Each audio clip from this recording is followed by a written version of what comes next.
Dear brothers and sisters, welcome to the new session of Tafseer. And today is a very great one because of the fadl and the importance of the period that we are going through. As you know, Allah subhanahu wa ta'ala created in the dunya 12 months, and that's how the people they count their times, and they know the calendar, they know the years, they know the months, they know the weeks and the days, and etc. And Allah subhanahu wa ta'ala, his nature or the custom, the standard that he created the ard, the dunya with, that he put some standards, some customs. One of them is the preference, that he preferred things upon other things. If you look at the series, are not all the same one. Allah subhanahu wa ta'ala preferred Mecca. The Mecca al-Mukarramah is the best of the series ever. And the lands, the Baladul Haram is the best of the lands. Allah subhanahu wa ta'ala created the humans, and he made gave the preference to Muhammad sallallahu alayhi wasallam, and he gave him the most of the importance. And Allah subhanahu wa ta'ala created one of the creatures of Allah are the angels. And the angels Allah subhanahu wa ta'ala preferred, who is the best of them? Who's the most preferred one, the beloved one to Allah subhanahu wa ta'ala? Jibreel alayhi salam. So Jibreel alayhi salam is the best of the angels. And then Allah subhanahu wa ta'ala in the months, he created 12, and he gave the preference to 4 of them. Muharram and Safar, Muharram and Rajab and Dhul Qa'dah and Dhul Hijjah. So they are 12 total. Muharram, Safar, Rabi'ul Awwal, Rabi'ul Thani, Jumada al-Ula, Jumada al-Thaniya, Rajab, Sha'ban, Ramadan, which is the 9th, Shawwal, Dhul Qa'dah and Dhul Hijjah, they're 12. Among these are 4. 4 of them, they have more value. They're virtuous. Why? And Allah subhanahu wa ta'ala gave this preference is special, and we have to understand the speciality that have been given from Allah subhanahu wa ta'ala to these months. What is it consists in? What is this preference?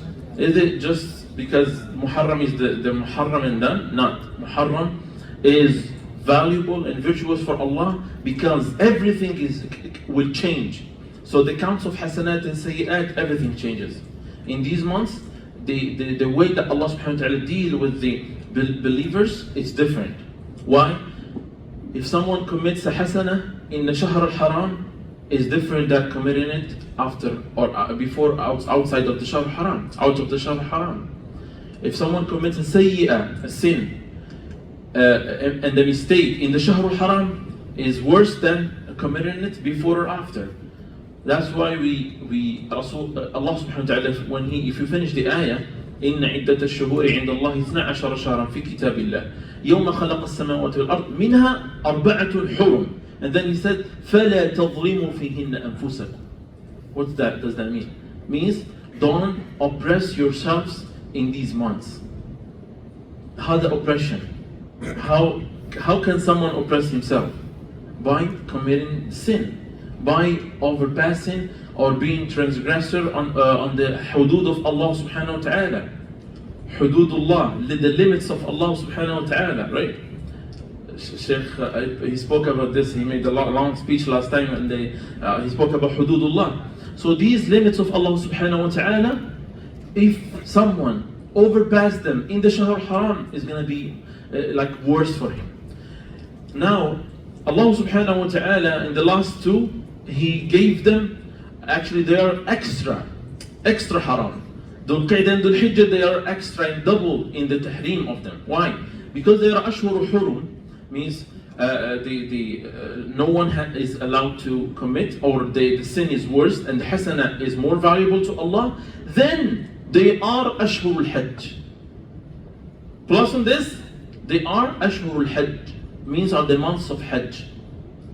Allah subhanahu wa ta'ala made these months where a Muslim can perform the 5th pillar of Islam, which is Hajj Baytillah al-Haram. The pillars of Islam, as everyone knows, everyone mashallah is a standard, are five. شهادة أن لا إله إلا الله وأن محمد رسول الله إقام الصلاة إيتاء الزكاة صوم رمضان وحج بيت الله الحرام.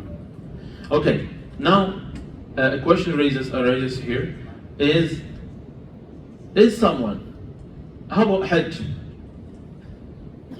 When the Hajj becomes obligatory, is it like the prayer? No, it's not. Is it like let's say الشهادة أن لا إله إلا الله وأن محمد رسول الله? No. Shahadatain are mandatory upon everyone. No one is excluded. Then, second prayer, Salah. Is someone excluded? Not. But there is an exception for the toddler until he reaches the maturity, right? The maturity around 12, 13, it's differ, but is about around this age. So the puberty age, that's this one when the prayer becomes obligatory. Okay, the third prayer, which is the zakat, is it obligatory upon everyone? Not. Only people who have the two conditions of zakah we spoke about last time. I mean, previous classes on ta'rif al-zakah, and these are completing the hawl, having 1 year passed over an amount of money that are just reserved, and a year will go around. Then second condition is to reach the nisab. The nisab, when this amount of money that you have in reserve reaches the amount that Allah subhanahu wa ta'ala set for this, which is 94 grams of silver. Okay, this is for zakat. Siyam, is it obligatory upon everyone? Not, because those are below the puberty age. They still can eat in Ramadan, but after being mature, then it's mandatory. Okay, Hajj, it's different. It's wajib upon everyone. Okay, and excluded, excepting people who are not able, who cannot afford for Hajj. So this is the ease that Allah subhanahu wa ta'ala built the Islam upon. Islam is built upon ease. Okay, Allah subhanahu wa ta'ala said, وَمَا جَعَلَ عَلَيْكُمْ فِي الدِّينِ مِنْ حَرَجٍ. Okay, He said that there is no discomfort in deen. The deen is ease, is built upon ease. And Rasulullah ﷺ said, إِنَّ هَذَا الدِّينَ يُسْرٌ, or he said that إِنَّ هَذَا الدِّينَ مَتِينٌ فَأَوْغِلُوا فِيهِ بِرِفْقٍ, means the deen is easy, and go slowly in it. Try to achieve the ranks in your worship and getting closer to Allah subhanahu wa ta'ala slowly. Why? Because when someone, just speaking about the hadith of Rasulullah, when you see someone who is just convert to Islam, or someone who just made tawbah and he's trying to learn and getting used to pray on time and having everything done properly, so what happened? Subhanallah, he feels that, oh, I'm so excited to do whatever, right? So he started doing and increasing the amounts of worships. What happened? Then after a month or less or so, he starts giving up. Why? Because he won't be able to continue, as he's not used to it. So what he should have to do? He should have started slowly, and until he gets solid upon a grade or amount of ibadah, and then moving forward to the next, right? So that's the wisdom. Rasulullah ﷺ, when he called the companions towards this, he called them up to that. He said, "Iklafu min al-amali ma tutiqun." Do what you can do. Okay. Someone will say, okay, I'll start the qiyam. Mashallah, I heard the maw'idah from the sheikh, and he advised us to perform the qiyam. I'm so excited. When he goes to the qiyam, he will pray 11 rak'at or 21 rak'at, 25. Maybe he goes over and over because he's charged. The iman is full then. But going with the days over, he will feel not excited anymore. So what is the mistake that he did? He didn't go with the wise way. With the wise way? He should have started slowly, having 2 rak'at for maybe 6 months, then a year, until these 2 rak'ats are regular for him, as the 5 daily prayers are, right? So going back to the pillar of Hajj, and Allah subhanahu wa ta'ala said that Rasulullah said that al-Hajju Hajju Baytillah Haram, it's a pillar of Islam. Okay, the scholars spoke about this and they said, when the Hajj becomes obligatory, when someone can afford it. Okay, someone who has, mashallah, everything. He has a car, has a house, has a family, mashallah, and then he has a reserve of money, but instead of thinking about Hajj, he just go differently. He will plan to go to back home, visit the family. Okay, in this case, is this guy, is this person able to go for Hajj? Means, can he afford the Hajj for the Hajj or not? In this case, he can't say, oh, I can't afford for the Hajj. In this case, brothers and sisters, some ulama said, if he passes away, if he died upon this state, he's missing one of the pillars of Islam. It's not a nafila. He's missing one of the pillars of Islam. He's like not praying the prayer. It's very tough, right? So people are taking these things very easily, and they thinking that Allah subhanahu wa ta'ala said, when you can afford it, you can go. I mean, if I don't, when I make the intention, and then I have to arrange for money, and then I can go. Now I know that the Hajj is quite expensive, but if you plan, no, I won't go back home. I won't do any travels. No extra expenses. No extra grocery. I mean, not going over. For sure, the essentials are there, but just to control your income and outcome in terms to afford for Hajj. And you say, as soon as possible, I have to make it. That's a faridah from Allah. I have to make it as soon as possible. So. We have to think on this seriously, brothers and sisters, because it is something that touches the Islam as a whole, the structure of Islam in our hearts. Islam is built upon 5 pillars, and the 5th pillar, you didn't do it yet. It has to be done, okay? We cannot justify it, we can go, we don't have. MashaAllah, if you plan for it, and you do a good planning, you will make it, okay? But Allah subhanahu wa ta'ala said, إِن يَعْلَمِ اللَّهُ فِي قُلُوبِكُمْ خَيْرًا يُؤْتِكُمْ خَيْرًا. Okay? I just wanted to emphasize on this because many people have a misunderstanding of the pillars of the pillar of Hajj, which is very important. Okay, now, as I said, Allah subhanahu wa ta'ala made these ashwar for Hajj. Hajj, brothers and sisters, is a faridah, which, subhanallah, when you go for it, you come back with a blank page, with no sins, okay? And Allah subhanahu wa ta'ala promised you that He will be forgiving you the sagha'ir and kaba'ir. And no worship actually does that. No worship does this. The kaba'ir, they need a special tawbah. But when someone goes for Hajj, subhanallah, he comes back from it like with no sins ever. Everything will be forgiven in the day of Arafah, which people will be performing inshallah tomorrow, subhanallah. This is the first reward of Hajj. Second reward that is mentioned in the hadith of Rasulullah sallallahu alaihi wasallam, قال Rasulullah sallallahu alaihi wasallam, الحج المبرور, mashallah, very good. الحج المبرور, you know what he did? He said sallallahu alaihi wasallam loudly. That's good, man. Alhamdulillah. الحج المبرور ليس له جزاء إلا الجنة. Means the Hajj, which is done based on the pillars that Allah subhanahu wa ta'ala has set for it, Rasulullah sallallahu alaihi wasallam did it, has no reward except Jannah. Imagine what a great reward from Allah subhanahu wa ta'ala. Al-Hajj al-Mabrur laysa lahu jaza'un illa al-Jannah. And Al-Hajj, there are 3 types of Hajj. Hajj al-Qiran, Hajj al-Tamattu', and Hajj al-Ifrad. Al-Ifrad is when you go for Hajj only and you don't perform with it, when you don't combine it with any Umrah.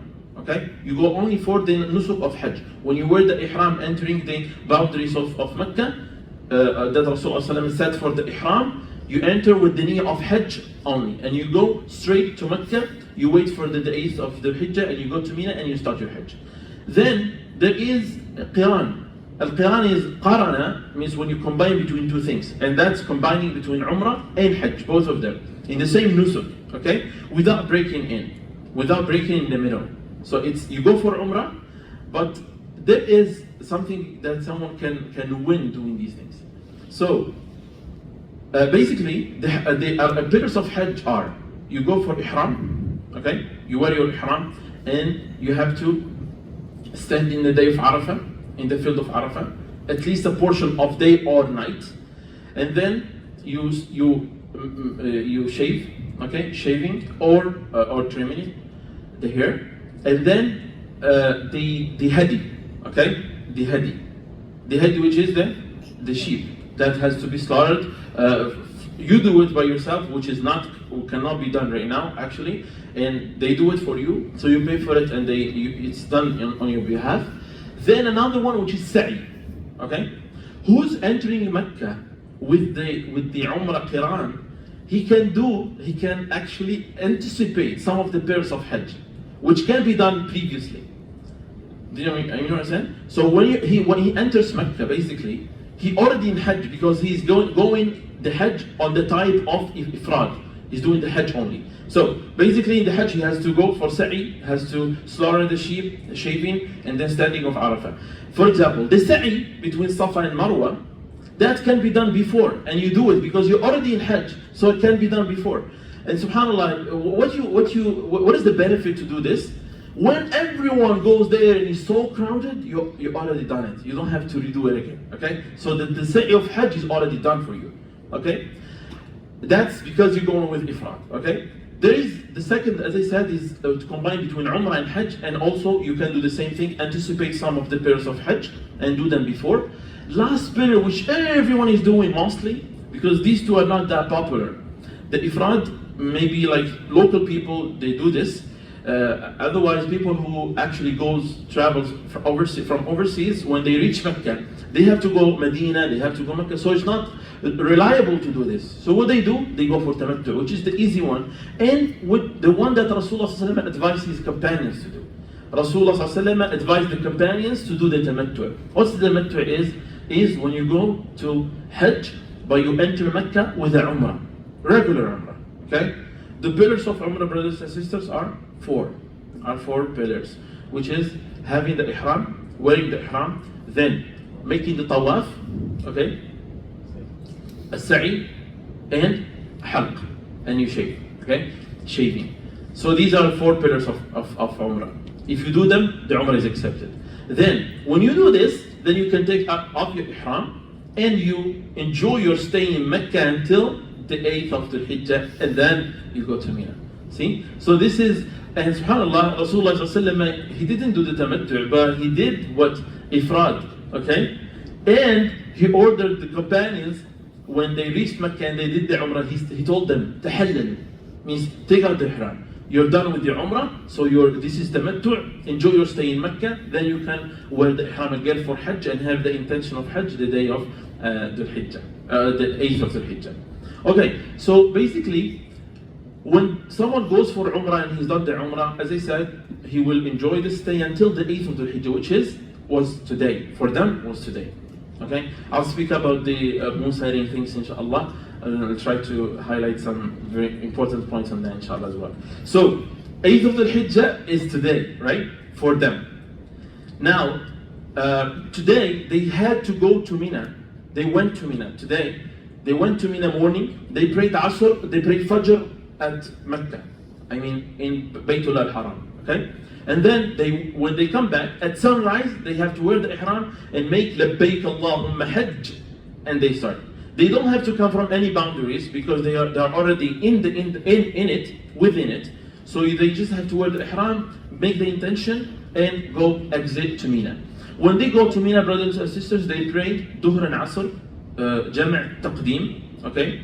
And this is the sunnah of Rasulullah ﷺ. Even they are there, local, I mean, just staying, not traveling, but Rasulullah ﷺ, just to make it easy for people, he combined between Dhuhr and Asr. And then for Maghrib and Isha, they do also Maghrib and Isha, Jam' Taqdeem or Jam' Ta'khir. Okay? So anticipating it or doing it once at Isha. And then everyone actually go to sleep very early because they have to get ready for the day after, which is the day of Arafah, where everyone has to start and exit the field of Arafah. So Arafah is 13 kilometers distance from Mecca, from the Kaaba, Mina is just 3 kilometers around us, and from Mina to Arafah is about 10 kilometers. So basically, people walks on this distance. Subhanallah. See, in the past it used to be this, but now with the buses and the Mashair train, which is the shuttle there, which is very, very useful. I used it. Is very, very comfortable. Subhanallah. And I mean, subhanAllah, look at the blessing of Allah subhanahu wa ta'ala. He made it easy for people. Now the Hajj is very, very easy to perform, and everything is set, and these people who are in charge to set the Hajj and build the infrastructure and everything, they're doing an amazing job. An amazing job. Like hosting 5 million people, or 4 million people, and everyone would eat, drink, have his own food, have his own tent, not any like destruction, it's an achievement. So this is something which is counted for them, and we say jazakumullahu khairan. Now, when people they do in Arafah, Rasulullah sallallahu said, Al-Hajj Arafah. So the main thing in the whole Hajj is Arafah. If a Hajj who goes for Hajj and he misses the day of Arafah and he doesn't stand on that, or he didn't stand on Arafah, he missed the Hajj fully. Even he does the Hajj after, I mean the day of Eid, and he started his Udhiyah, doesn't count. Al-Hajj is on the standing of Arafah. Even you stand 5 minutes. 5 minutes in Arafah counts for you for the whole Hajj. Okay, I knew some people who used to come, they're busy on their work and stuff. They come just 1 hour before sunset in the day of Arafah, and they are done. So basically, Hajj can be done in 1 or 2 days. If you go to Arafah just an hour before sunset, okay, and you stand in it with the ihram obviously and everything, you don't have to go to Mina and everything. You go straight to Arafah. You stand in Arafah, you do your dua 1 hour before Maghrib, you go to Muzdalifah, you have the mabit, okay? And then after you go slaughter Udhiyah, you can shave and you're done. The Hajj is done for you. You have to stay in Mina. I'll mention it inshallah. And then the Hajj is done. So it's very easy. So you just someone has to be wise. Now, as I said, they go to Arafah. Rasulullah in Arafah, he did the big and the famous sermon of farewell sermon. The farewell sermon that he did, Rasulullah when he mentioned very important things to the Ummah, and he was actually a farewell with the Ummah. Why? Because he just passed away, and he departed to his Lord after 3 months after Hajj. So he made the Hajj and he passed away. He departed in Rabi'ul Awwal, the 12th of Rabi'ul Awwal. Rasulullah departed. So it was actually just right 3 months after Hajj. So he made the famous sermon. One of the companions, which is Abu Bakr radiallahu anhu, when he heard Rasulullah saying some nasa'ih, he started crying. Why? When they asked him, he said, I knew what is coming. He knew that Rasulullah is going to depart soon. Because Rasulullah said, إن دماءكم وأموالكم وأعراضكم حرام عليكم. Means all the dima, the bloods, all the a'rad, the huquq, the rights of people, each other, all these are haram. كحرمة يومكم هذا. Are haram as this day is haram. I mean, he meant with the hurma here, the importance of this day, okay? As the day of haram, in baladikum hada, fi shahrikum hada. So in the baladikum hada, as the baladul haram, right? Baytullah al-haram. And he said, inna dima'akum, your bloods and your huquq and everything is haram, as this month is haram, as this place is haram, as this day is haram. Subhanallah. And then Rasulullah prayed dhuhr, he made the khutbah of Arafah. He prayed Dhuhr and Asr, Jam'at Taqdeen, and then he just spent his time all in dua for Allah subhanahu wa ta'ala. And that's why, as I mentioned today in Jum'ah, subhanAllah, Iblis, Shaitan, one of the worst days for him is the day of Arafah. Why? Why? A lot of people came out of here from. Yes. All the sins are, Jazakallah khair, Yusuf. Jazakallah khair. All the sins are forgiven. and the amount of forgiveness that Allah gives to people made this Iblis is like feeling like frustrated. Everything is gone. All the efforts that he did throughout the year are gone. Why? Because of the forgiveness that Allah subhanahu wa ta'ala will give to people. So people when are there, Allah subhanahu wa ta'ala will appear to them. No one can see him for sure, but in the hadith is mentioned that Allah يتجلى لأهل الموقف, means Allah will go and will come to the people of mawqif, means where people are standing, okay? And then he will call upon his angels and say, what these people wants from me? And the angels will reply to Allah, they looking for your forgiveness, O Allah. They looking for your rahmah. And then Allah subhanahu wa ta'ala will reply to them, إني أشهدكم يا ملائكتي أني قد غفرت لهم.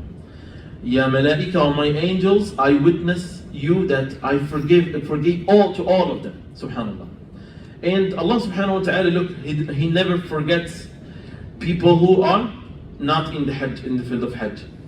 Means even you who are not, you're not able to go for Hajj, you can fast a day and get the forgiveness as well. See the rahmah of Allah subhanahu wa ta'ala. So this is the Islam. And Allah subhanahu wa ta'ala, that happened in between Dhuhr and Asr, okay, and Maghrib. After sunset, the day of Arafah is done. As you know, in the Islamic day starts from the night towards the day, right? So Laylatul Eid, we always call Laylatul Eid, the night of Eid, and then the day of Eid comes, right? So the night of Eid, so basically everyone have to leave Arafah, where? Towards Muzdalifah, okay? Muzdalifah, فإذا أفضتم من عرفات فاذكروا الله عند المشعر الحرام. Allah subhanahu wa ta'ala said, فإذا أفضتم من عرفات, when you're done from Arafat, فاذكروا الله عند المشعر الحرام. What's مشعر الحرام? No, it's an icon. What is مشعر الحرام? مشعر الحرام is the masjid in Muzdalifah. Yeah, the main masjid in Muzdalifah is called Masjid al-Mash'ar al-Haram. It's a place in Muzdalifah actually, but the masjid now is known as al-Mash'ar al-Haram. So everyone actually walks until, they walk actually for 7 kilometers, because from Muzdalifah to Mina is 3, and the total distance from Arafah and Muzdalifah is about 10 kilometers. So when people reach Muzdalifah, they have to pray. Now, did they pray Maghrib and Isha? No. They have to pray Maghrib and Isha in Muzdalifah, okay? And basically, everyone should spend the night in Muzdalifah and depart from Muzdalifah the Fajr time. When they pray Fajr and the sunrise or the Fajr is done and the light starts appearing on the sky, then they have to start and go to Mina, to do the Jimar, Ramil Jimar, okay? To the stones. Now, subhanallah, Rasulullah has given the permission to people who are in need, elders, people who are traveling, or the Hujjaj who have ladies, have women with them, who have kids, and they are in need or they have the necessity to depart from Muzdalifah even after the middle of the night. Okay, this is a permission of Rasulullah. When everyone goes to Muzdalifah, to Mina, now they are from Muzdalifah, everyone moves to there. They have to take the stones from where? From Muzdalifah itself, before departing from it. How many stones they have to take? 7 stones. Okay, and then these stones 7. Because for the 3 days, right? So now for the 3 days they can arrange for in any. Maybe they can take it from Muzdalifah. Actually, this is a sunnah of Rasulullah. It's open, means there is a chance, there is a allowance from the Sharia to take it from anywhere. Okay, the sunnah is preferable to be applied, but if you have no way to access to that, you can take it from anywhere. And then they take the stones and they go to Jamratul Aqaba al-Kubra.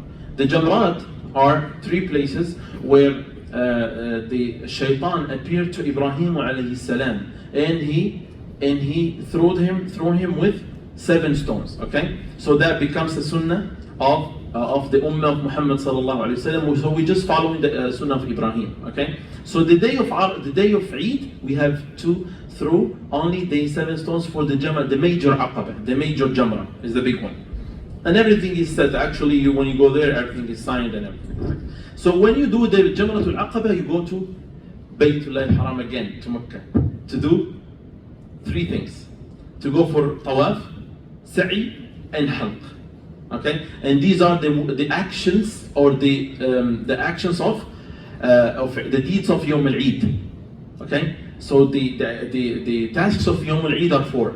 You go for Tawaf, okay, and you have to do the Sa'i Hajj, then you have to shave, and then you have to slaughter your Qurbani. Okay, after having done this all, you can take out your Ihram and you're done. After having done this done, you just have to stay in Mina 2 more days. What you have to do in Mina? To stay in Mina, you need to spend the night. This is the first condition. Second condition is to throw the 3 Jamarat, all of them. So 7, 7, 7. Okay? If you inshallah get a chance to go there, how many of you went for Hajj here? Raise hands. MashaAllah, Allahumma barik. MashaAllah. MashaAllah, Allahumma barik, MashaAllah, MashaAllah. May Allah subhanahu wa ta'ala accept from you, inshallah, and grant you second Hajj, inshallah. For people who didn't go yet, may Allah subhanahu wa ta'ala make it easy for them. Ya Rabbi, inshallah. So, if you go there, you will see very funny things. The people, they think that shaitan is there, so they throw him like with whatever, like slippers, whatever, umbrellas. They think that shaitan is in the Aqaba, there. And it's funny, but subhanAllah, this is a misunderstanding of the sunnah of Rasulullah. Rasulullah did it because he followed the sunnah of Ibrahim. The appearance of shaitan happened to Ibrahim alayhi salam, but not for us. Okay, we just following the sunnah of Ibrahim alayhi salam. And when you have done this, you have to spend in Mina 2 days, and having done the 3 Jamarat, and after 2 days you can go and exit Mina, and you're done the Hajj. The stay in Mina can be 2 days or 3 days. 2 days or 3 days.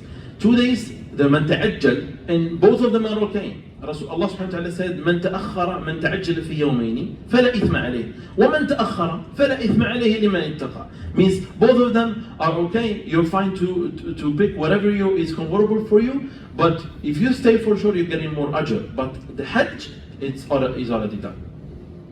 There are lots of details about if you did a mistake, how you covered the mistake. Because some of the mistakes, if it's a pillar, the Hajj is gone. There is no acceptance of Hajj. If you miss a wajib, it has wajibat and sunan. So Hajj is like the prayer: pillars, wajibat, and sunan. And each one is different in terms of covering it up or making up again. It's different. The pillar cannot be done. The wajib, you just have to slaughter udhiyah for that. Yes, and the sunnah is okay to miss because it's not that hard. Okay. Afterwards, you go back to your home with blank page of sins, and this is a blessing from Allah subhanahu wa ta'ala. So everyone didn't do it yet, please make the intention from now and start planning for it, and have it done as soon as possible before the death comes to one of us. It's very scary, but has to be done. It's serious. Okay. Then the day of Eid for us is very important because we have to slaughter the udhiyah and having our qurbani done. As I spoke in the Jum'ah today, the qurbani, the udhiyah is not obligatory. Okay, it's not obligatory. I mean, you're not getting sins if you don't do it, but you're missing a lot of ajr. A huge amount of ajr that a man would miss and his family because he's missing the udhiyah. Okay? And Rasulullah ﷺ, when he did it, he said, if you are able to do it, you have to do it. Okay? It's sunnah mu'akkada for you. But if you don't do it, Rasulullah ﷺ did it for you. For those people who cannot afford the sunnah, cannot afford the Eid and the udhiyah, Rasulullah ﷺ has already slaughtered for them, and he did for them. Rasulullah used to slaughter always two sheep, one for himself and his family, and one for the ummah, for those they can't afford of the ummah of Rasulullah sallallahu alaihi wasallam. So he slaughtered and say, "This is upon my ummah and the needy people from them." Lastly, Yawm Arafah, for those people who didn't go for Hajj, has to fast this day. It's not obligatory, but it's very virtuous. Allah subhanahu wa ta'ala gives 2 years of forgiveness, one past and one upcoming. Okay, one past year of sins and one upcoming. Okay, now what is the solution? How can understand the thing of moon sighting and what is Arafah? When is Arafah? Now Arafah is people of Mecca, they are having it tomorrow, and for us it should be tomorrow. No, it's on Sunday. Okay, so the scholars of Islam, they actually, I'm trying to avoid speaking to this publicly because I'm gonna create a lot of fitna. Do it, yeah. No, it's a clarification. We need it. So basically, there is something called global moon sighting. Okay, if the moon is sighted from any of the countries that we trust, okay, so we follow them, and it's okay.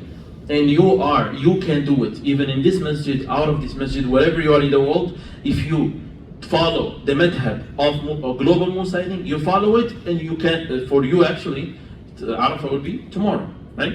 And the Eid will be on Sunday. Now, but if you don't want to do this, don't go publicly with it. Don't say it publicly. It's for yourself. You follow the global moon sighting. Do it for yourself and your family, but keep it private. Why? Because Allah subhanahu wa ta'ala said, don't create the fitna.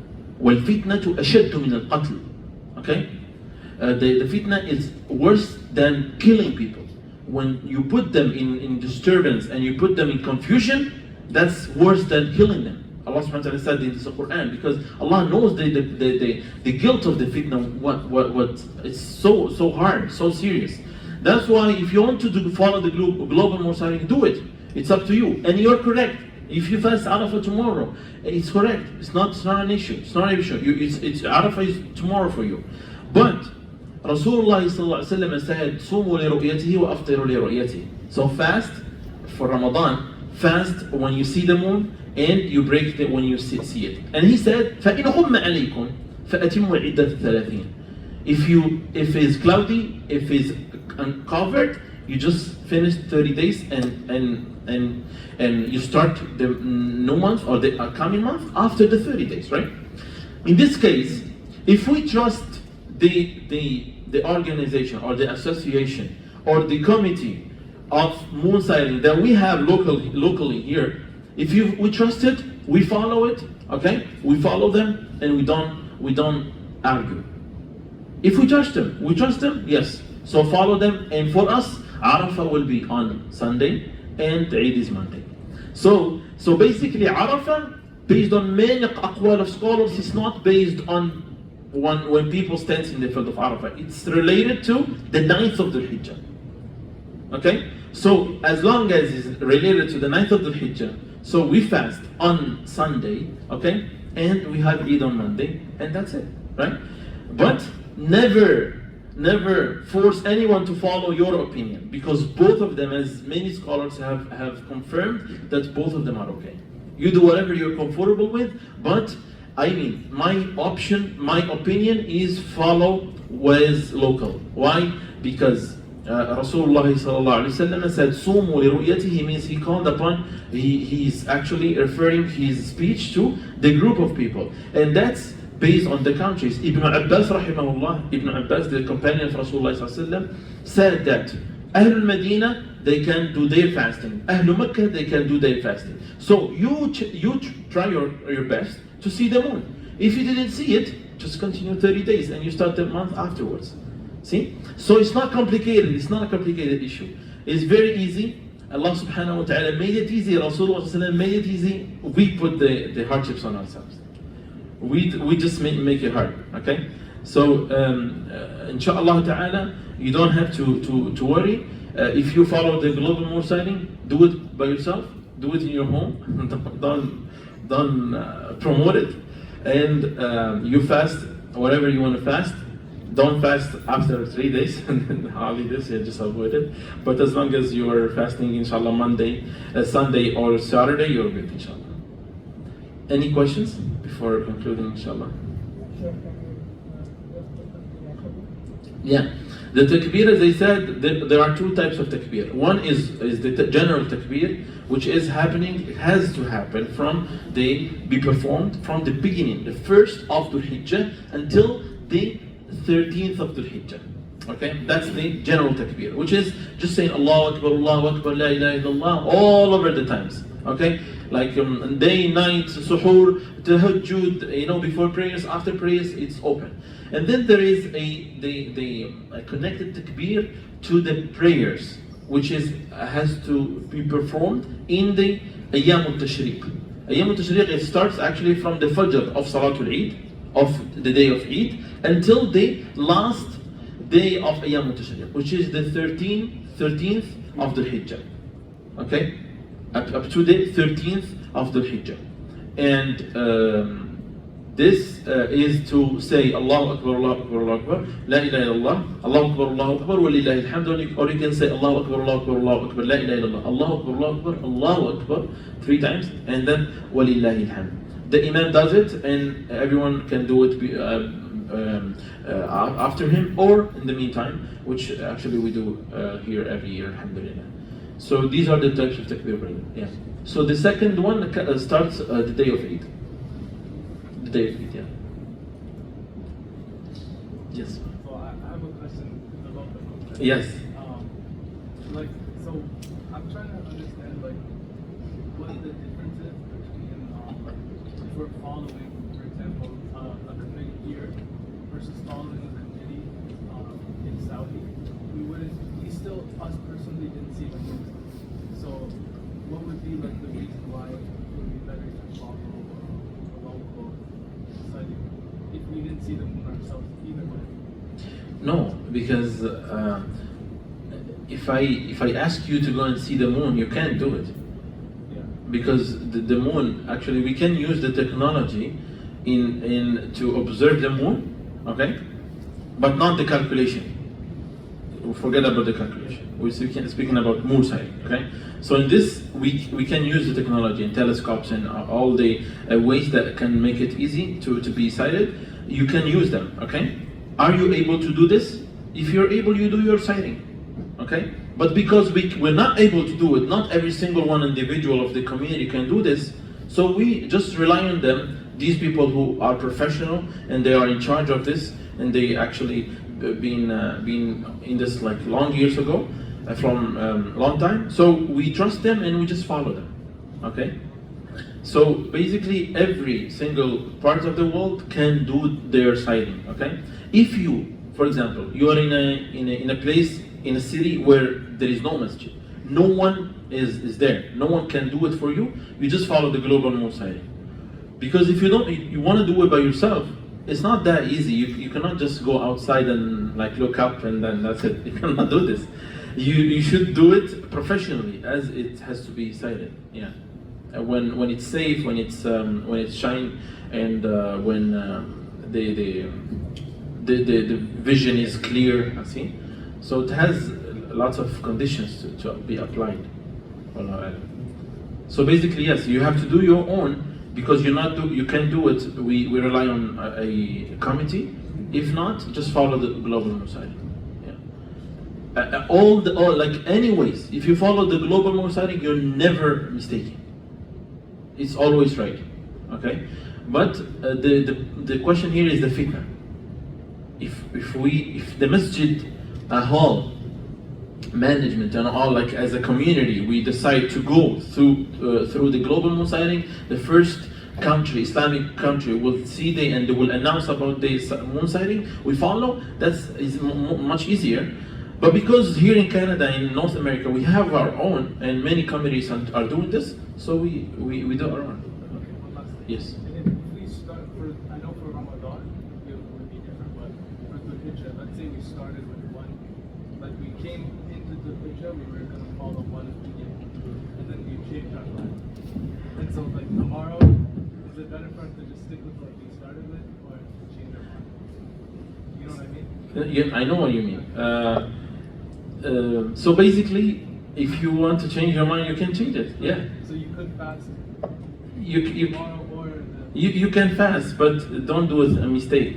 Because if you fast tomorrow and you pretend that this is Arafah, then it's haram for you to fast the next day. Because the fasting the day of Eid is haram. لا يجوز. See the mistake? Otherwise, if you want to fast, then the Eid for you is going to be on Sunday, but don't say it to anybody. keep it secret. How you can make the Eid better? You got what I'm saying? Yes.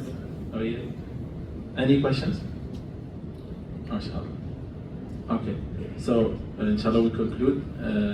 Jazakumullah khair for giving this time for this cause, and may Allah subhanahu wa ta'ala accept from you, and may Allah subhanahu wa ta'ala give us the ability to fast the day of Arafah and to get the reward of forgiveness. Ya Hayyu Ya Qayyum. Allahumma hadina fi man hadayt wa afina fi man afayt wa tawallana fi man tawallayt wa qina sharra ma qadayt innaka taqdi wa la yuqda alayk. Allahumma ighfir lana dhunubana وإسرافنا في أمرنا وثبت أقدامنا وانصرنا على القوم الكافرين. اللهم آت نفوسنا تقواها وزكها أنت خير من زكاها أنت وليها ومولاها. اللهم تقبل منا إنك أنت السميع العليم واغفر لنا إنك أنت الغفور الرحيم. اللهم انصر إخواننا في غزة، اللهم انصر إخواننا في كل مكان، اللهم انصر إخواننا المستضعفين في فلسطين يا رب العالمين، وفي سوريا وفي الشام وفي العراق وفي كل مكان يا ذا الجلال والإكرام. أقول قولي هذا وصلى الله وسلم وبارك على سيدنا محمد وعلى آله وصحبه أجمعين وآخر دعوانا الحمد لله رب العالمين. جزاكم الله خير. You can have your iftar for the fasting.